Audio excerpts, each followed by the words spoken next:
दोस्तों पल्सर 150 का इंजन जो है हमने यहाँ पे खोल के रखा हुआ है। और देखो यहाँ पे सिलेंडर किट और हेड और टाइमिंग चेन, कैम सापट, ये चीज़ें हमने फिट कर दी है यहाँ पर। अब इसका क्लच का हिस्सा बाकी है, इसको भी करते हैं फिटिंग। पर देखो यहाँ पे छोटू जो है इसमें अनाबन ट्यूब लगा दी है और यहाँ पे जो एक रबर लगती है गोल वाली, उस रबर को यहाँ पे लगाएंगे वो अनाबन लगा करके। तो इधर वाला छोटू को दे दिया है काम करने के लिए। अब ये वाला हिस्सा मैं फटाफट फिटिंग करता हूँ। इसको रेडी करने के बाद जब हम स्टार्ट करके छोड़ देंगे तो गाड़ी को स्टार्ट करके छोड़ने के बाद क्या करेंगे, फिर सर्विस का काम हमारा बाकी है, उसको भी करेंगे। अब देखो ये सीजर गियर पुलर है, ये पुलर है मेरे हाथ में, ठीक है। ये सीजर गियर है तो इसको मैं 3 दांत इधर 3 दांत उधर कर लूँगा। तो ये देखो यहाँ पे टॉप कैसे मिलाते हैं इसका सीजर गियर का, मैं यहाँ पे बताता हूँ। देखो इसको मैंने जैसा फंसा दिया ना तो 3 दांत गिनती करना है, ये वाला इसके भी सामने है ना, ठीक उसको यहाँ पे लाना है। तो देखो इसको यहाँ पे ला गया मैं,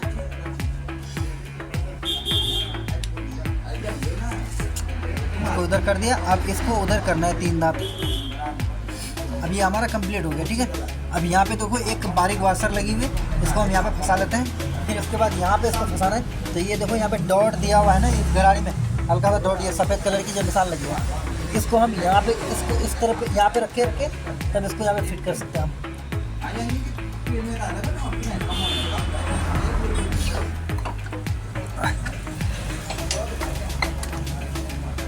देखो हमें यहाँ पे रख करके तब फिट करना पड़ेगा इसको। तो अभी यहाँ पे जो है टॉप मिला दिया हमने। अब ये है गियर सापट, इस गियर सापट को हमने यहाँ से फंसा लेना है। ये देखो इसको यहाँ से फंसा दिया। पहले हमने इसको ये नट को टाइट चेक कर लेना कि ये लूज तो नहीं। वो देखो भाई जो मैं सोच रहा था वही हुआ। ये देखो ये नट लूज है, इसको टाइट करना है। बारी गिट्टी दे रहा। अब देखो ये बोल्ट जो है लूज है, इसको हम फुल टाइट कर देते हैं। अब अगर वो लूज रहेगा ना तो क्या होगा कि गियर जो है ना पड़ ऊपर जल्दी पड़ता नहीं, गियर जो है अटक अटक के पड़ता है, गियर टाइट चलता है। तो अब उसको जो है मैंने टाइट कर दिया। अब इसको क्या करना है, गियर सापट को यहाँ पर बिल्कुल यहाँ पे फंसा लेना आपको। और यहाँ पे इसको इस तरह से गियर सिलेक्टर है उसकी जो रेचिट है 5 स्टार वाली, उसके ऊपर बिठा देना और इसको यहाँ पे खांचे में फंसा देना है, ठीक है। तो ये चीज़ें हमारा रेडी हो गई यहाँ पे। अब ये है ऑयल पम्प, ऑयल पम्प को भी यहाँ पे फिट कर लेना है, ठीक है। तो ये देखो मैंने पूरा सफाई कर रखा है, एकदम पेट्रोल से बिल्कुल चकाचक कर रखा है। इसको यहाँ पे ऐसे फिट कर लेना है।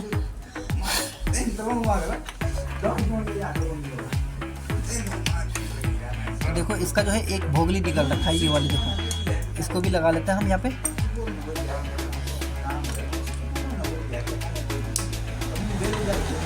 और वो बगैर भोगली का लगता तो थोड़ा इधर उधर आउट हो जाता है इसके साथ। और ये तीनों बोल्ट ऑयल फिल्टर का है, तो ये तीनों बोल्ट हमने यहाँ पे फिट कर देना है।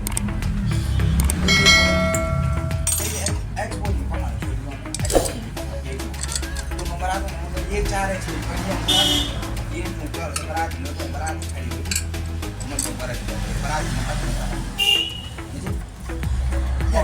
और जो अंदर के बोल्ट होंगे वो बोल्ट आपको अलग से दिख जाएगी कि ये बोल्ट अंदर के, देखो ऑयल लगा हुआ है इन बोल्टों में। और जो बाहर के बोल्ट रहता है उस पर ऑयल लगा हुआ नहीं रहता है।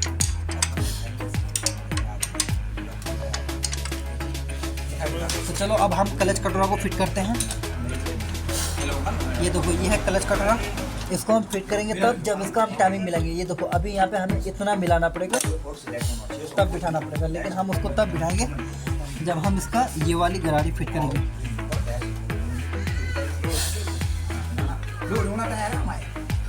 ये गरारी है, इस गरारी को फिट करने के लिए हमें यहाँ पे एक काटर रखना है।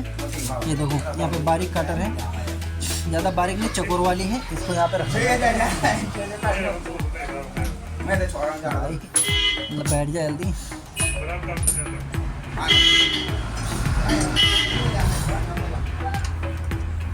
तो देखो मैंने इसको बिठा दिया यहाँ पे। अब इसको क्या करना, फंसाना है यहाँ पे इस तरीके से, ठीक है। ये देखो चला गया अंदर, हो गया हमारा काम रेडी। अब इसको क्या करेंगे, क्लच कटोरा को फिट करेंगे। क्लच कटोरा को फिट करने के लिए हमें यहाँ पे टाइमिंग मिलाना पड़ेगा ऊपर वाली सीजन गियर को देखकर।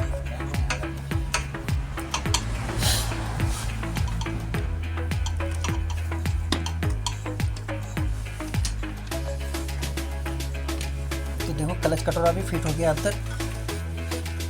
अब इसको अंदर कर देते हैं। तब इसके बाद क्या करना है कि यहाँ पे इसकी जो कवर है उस कवर को भी लगा देते हैं।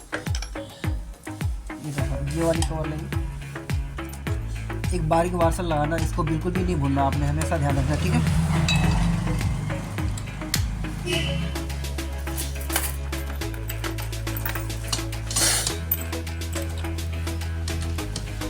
ऑयल वाली बोल्ट अलग ही दिखेंगे आपको, और ये बोल्ट यहाँ पे तीनों यहाँ पे इस तरीके से फिट कर लेना आपको फटाफट।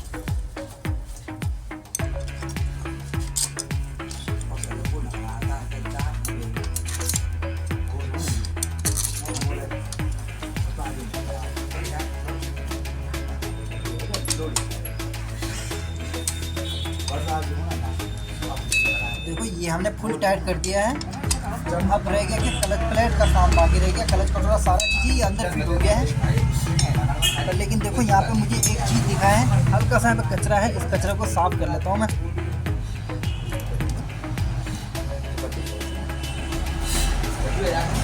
मुझे हल्का जुकाम लगा हुआ है, इसलिए थोड़ा आवाज़ मेरा भारी होगा, उसके लिए क्षमा चाहता हूँ दोस्तों। अब देखो ये वाशर जो है इधर से चौड़ा ज़्यादा है और इधर से बारीक है, तो ये देखो ये वाशर कैसे लगेगा, जिधर से ज़्यादा चौड़ा है वो उसको अंदर रखना है। तो देखो मैंने उसको अंदर के लिए रख दिया। अब यहाँ पे क्या करेंगे, clutch control fitting, sorry clutch plate fitting करेंगे।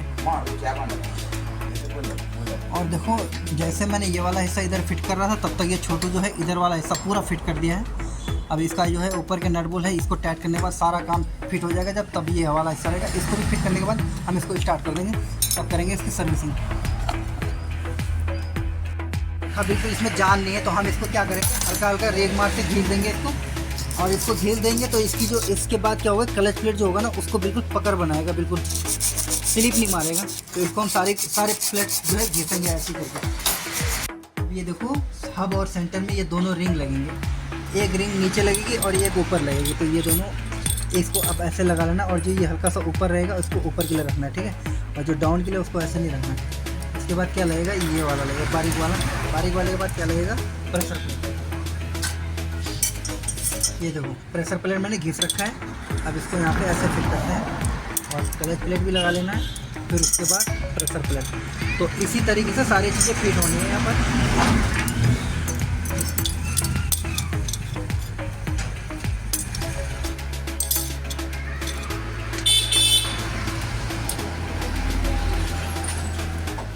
देखो ये सारी चीज़ें जो है नया डल रहा है अभी।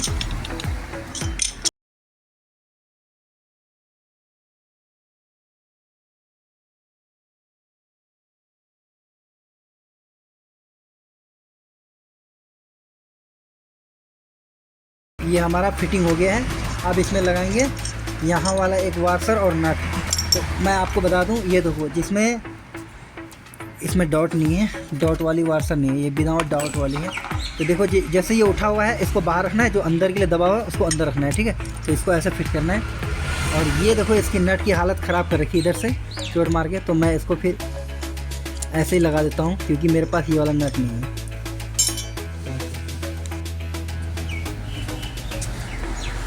देखो ये है 5 स्प्रिंग। अब इस स्प्रिंग को क्या करना है, यहाँ पे लगाना है अंदर, और यहाँ पे जैसे ही लग जाएंगे 5 स्प्रिंग, तो उसका जो है ये देखो स्प्रिंग के कवर, इसको भी यहाँ पे इसी तरीके से लगाना है जैसे स्प्रिंग दिखाया हमने। तो इसको जो है पहले एक बोल्ट लगा देना है, लगाने के बाद इसको बाहर खींचना है, खींच करके तब इसको लगाना है, आपको टाइट करना है। अगर आप वैसे ही अगर टाइट करके फंसा देंगे तो फिर पता है ये पूरा फ्री घूमेगा। तो देखो अभी फ्री घूम नहीं रहा है, क्योंकि मैंने खींच करके लगाया है। अब इसको हम करते हैं टाइट फटाफट से। अब देखो इसको अगर जब भी टाइट करना हो आपको, ये वाला बोल्ट इसको यहाँ पे गरारी में फंसा लेना है, और इसको यहाँ से घुमाना है। देखो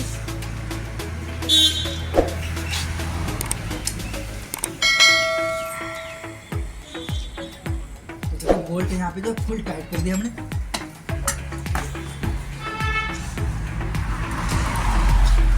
अब जब हम इस कवर को लगाएंगे ढक्कन को, तो यहाँ पे मुझे एक पैकिंग लगाना पड़ेगा। अगर पैकिंग नहीं लगाएंगे तो हमारा जो करेंगे असेंबली कनेक्टिंग रोड, वहाँ पे ऑयल नहीं पहुँचेगा। तो यहाँ पे हम एक पैकिंग लगा लेते हैं। ये है वो पैकिंग, इसको यहाँ पे इस तरीके से फिट करना है। और जब इसको लगा लेंगे आप, तो फिर ये क्या होगा कि अंदर ऑयल बिल्कुल प्रॉपर जाएगा, कोई दिक्कत नहीं करेगा बिल्कुल अंदर। वो छोटे छोटे तीनों बोल्ट है ना, इसको आप यहाँ पे टाइट कर सकते हैं। देखो गोल सी बोल्ट है, छोटे से।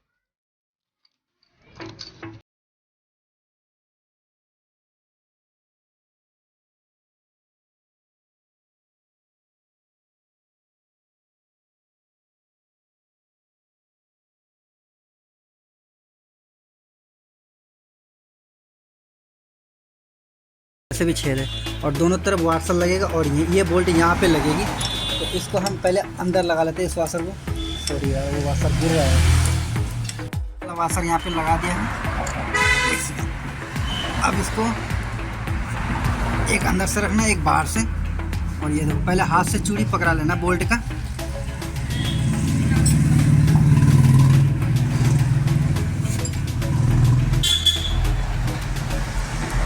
दस नंबर का रिंच से आप इसको आसान से टाइट कर सकते हैं यहाँ पे इस बोल्ट को। होना है किसका?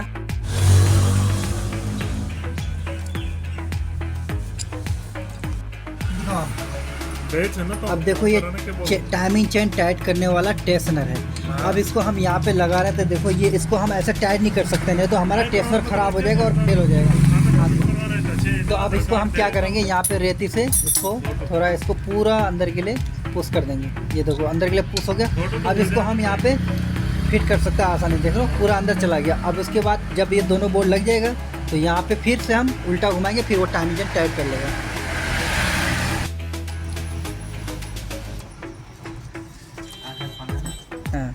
वो एक कांटे से कांटे टाइमिंग टाइट करेंगे। अब पे देखो दो बोल्ट होते हैं ना, एक 8 नंबर वाली, ये वाला भी और ये वाला भी, ये दोनों टाइट कर दिया। अब टाइमिंग टाइट करने के लिए ये देखो, जबकि यहाँ पे हमें बिन पेचकस चाहिए छोटा वाला, लेकिन कांटी जो है ना, कांटी को मोड़ करके इसको पतला बना रखा और उसके बाद यहाँ पे टाइमिंग टाइट करने के लिए बना रखा।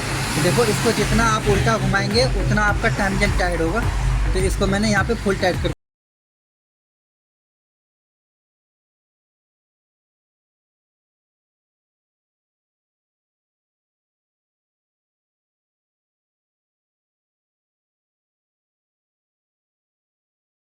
हमारा पैकिंग सही है, ख़राब नहीं, इसलिए हम इसमें हल्का हल्का अनाबन ट्यूब लगा रहे हैं जिससे हमारा इंजन का जो ऑयल है वो लीकेज ना हो।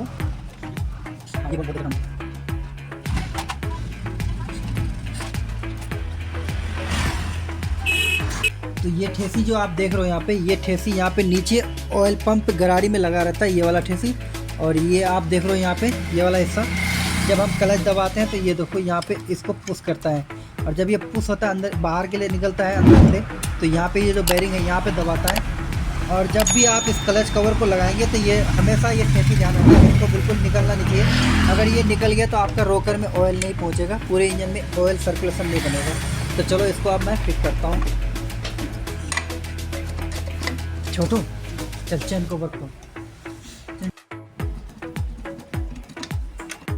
8 नंबर के जो बोल्ट है, इन बोल्टों को जो है यहाँ पे आप चारों तरफ इस तरीके से लगा लेना है। और जब आप इन बोल्टों को टाइट करेंगे तो एक इधर भी करना है, एक इधर भी टाइट करना है, बिल्कुल आमने सामने करना है, एक तरफ से टाइट नहीं करना। इससे क्या होगा कि चेम्बर जो है वो क्रैक हो जाएगा।